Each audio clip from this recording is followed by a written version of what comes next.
ক্ষমতায় এলে মাসে মিলবে ৫,০০০ টাকা ভাতা। এখন থেকেই বিরাট ঘোষণা করে দিলেন শুভেন্দু অধিকারী। মমতার লক্ষ্মীর ভান্ডারকেও টেক্কা দেবেন শুভেন্দুর এই প্রকল্প। বিজেপি ক্ষমতায় এলেই মাসে মিলবে ৫,০০০ টাকা ভাতা, কিন্তু কারা পাবেন এই টাকা? সুদে আসলে ফেরত দেব। ২৬-এর ভোটের আগে তৃণমূলকে কড়া বার্তা দিয়ে দিলেন শুভেন্দু অধিকারী। ভাতা, প্রতিশ্রুতি ও প্রতিশোধ, শুভেন্দুর বক্তব্যে রাজনৈতিক উত্তাপ তুঙ্গে। দেখুন, ২০২৬ সালে বিধানসভা নির্বাচনকে সামনে রেখে বিজেপির পক্ষ থেকে নতুন প্রতিশ্রুতি ঘোষণা করলেন রাজ্যের বিরোধী দলনেতা শুভেন্দু অধিকারী। এদিন কাঁচরাপাড়ায় এক সভামঞ্চ থেকে তিনি জানান, ভোটে জিতে ক্ষমতায় এলে বিজেপির দলের শহীদ পরিবারদের দায়িত্ব নেবে। এই ঘোষণায় তিনি বিশেষ করে দলীয় কর্মীদের প্রতি এক ধরনের আশ্বাস ও কৃতজ্ঞতা প্রকাশ করেছেন। শুধু শহীদ পরিবার নয়, বিজেপির যেসব নেতাকর্মী রাজনৈতিক মামলায় জেল খেটেছেন তাদের জন্য আর্থিক সহায়তা ঘোষণা করেছেন শুভেন্দু। তিনি জানিয়েছেন, ক্ষমতায় এলে মাসিক ৫,০০০ টাকা করে ভাতা দেওয়া হবে এই সকল কর্মীদের। তার দাবি, তৃণমূল সরকার মিথ্যে মামলায় তাদের জেলে পাঠিয়েছে, তাই এই ভাতা সংগ্রামীদের জন্য সম্মাননা হিসেবে দেওয়া হবে। এদিন তিনি কন্যা বাঁচাও মিছিলে অংশ নেন এবং মিছিল শেষে মঞ্চে দাঁড়িয়ে বক্তব্য রাখেন। বক্তৃতায় তিনি বলেন, যাদের মিথ্যে মামলায় জড়ানো হয়েছে, যারা জেলে খেটেছেন, তাদের জন্য আমরা এই ভাতা দেব। এটি কোনো দয়া নয়, এটি তাদের আত্মত্যাগের স্বীকৃতি। শুভেন্দুর বক্তব্যে শুধু প্রতিশ্রুতি নয়, শাসক দলের প্রতি হুঁশিয়ারি ছিল। তিনি স্পষ্ট ভাষায় বলেন, ক্ষমতায় এলে শুধু পরিবর্তন নয়, বদলাও হবে। তার কথায় সুদে আসলে সব ফেরত দেওয়া হবে শাসক দলকে।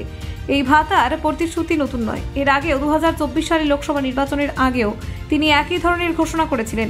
তখনও তিনি বলেছিলেন, বাংলায় বিজেপি ক্ষমতায় এলে মিথ্যে মামলায় জেল খাটা কর্মীদের ৫,০০০ টাকা করে সংগ্রামী ভাতা দেওয়া হবে। বুথ কর্মীদের সভাতেও তিনি একাধিকবার এই প্রতিশ্রুতি পুনরাবৃত্তি করেছেন। তার মতে, তৃণমূল সরকারের দমন নীতির বিরুদ্ধে লড়াই করা কর্মীদের পাশে দাঁড়ানো নৈতিক দায়িত্ব। শুভেন্দুর এই ঘোষণাকে রাজনৈতিক মহলে ভিন্নভাবে দেখা হচ্ছে। কেউ কেউ মনে করছেন এটি দলের প্রতি নিবেদিত প্রাণ কর্মীদের মনোবল বাড়ানোর কৌশল। আবার অনেকে বলছেন এটি নির্বাচনের আগে সংগঠনকে আরও সুসংহত করার পরিকল্পনার অংশ। কাঁচরাপাড়ার এই সভায় শুভেন্দু আরও একবার তৃণমূল সরকারের সমালোচনায় মুখর হন। তিনি অভিযোগ করেন, বর্তমান সরকার রাজ্যের গণতান্ত্রিক পরিবেশ নষ্ট করেছে এবং বিরোধীদের ওপর মিথ্যে মামলা চাপিয়ে ভয় দেখানোর চেষ্টা করছে। তিনি দাবি করেন, বিজেপি ক্ষমতায় এলে এই ধরনের রাজনৈতিক প্রতিহিংসার অবসান হবে।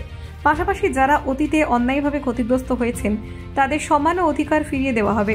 সভায় উপস্থিত বিজেপি কর্মীরা শুভেন্দুর বক্তব্যে উচ্ছ্বাস প্রকাশ করেন এবং তার ঘোষণাকে সমর্থন জানান। অনেকেই মনে করছেন এই প্রতিশ্রুতি সংগঠনের ভিত মজবুত করতে সহায়তা করবে। শুভেন্দুর ভাষণে দিন স্পষ্ট ছিল লড়াই ও প্রতিশোধের সুর।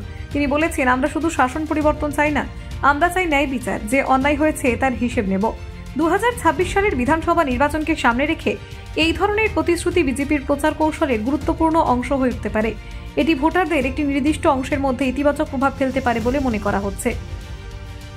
কাঁচরাপাড়ার এই সভা শুধু রাজনৈতিক বক্তব্যের জায়গা ছিল না, তা ছিল এক ধরনের নির্বাচনী বার্তা। ক্ষমতায় এলে বিজেপি তাদের কর্মী ও সমর্থকদের জন্য প্রতিশ্রুতিবদ্ধ এবং অন্যায়ের বিরুদ্ধে লড়াই চালিয়ে যাবে। Bureau report, news prime Times.